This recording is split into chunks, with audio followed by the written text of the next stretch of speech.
I don't know what the answer is, but I mean, you need to take a hard look at the systems that we have right now for non-citizens in the United States military. Our trip to the border began with mothers and fathers who were running for their lives, seeking asylum in the United States.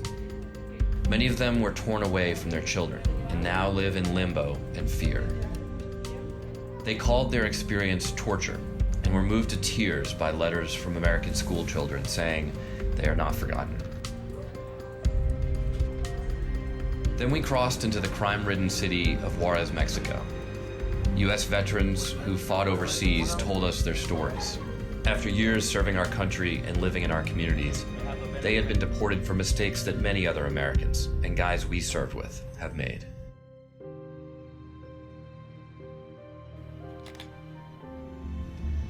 Across town at a hot and barren shelter in Juarez, recently deported immigrants told us stories of courage and heartbreak. Many came fleeing unimaginable violence, just looking for a safe place to call home. And they were deported to a country they've never known. Walking back to the United States, we spoke with Border Patrol agents about their difficult job keeping up with every new directive from Washington, mindful of the people we'd met in Mexico and the stories they shared with us.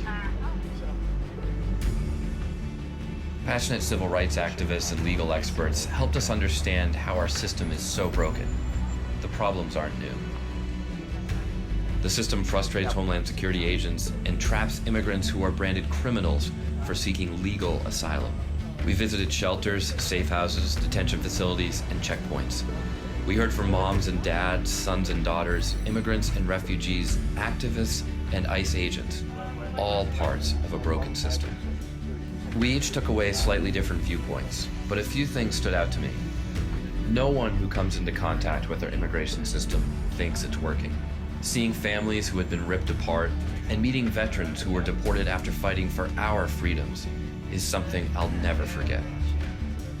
America has to be better than this, but we are going to have to make it better and elect leaders who have the courage to face reality, make hard choices, and fight for real change.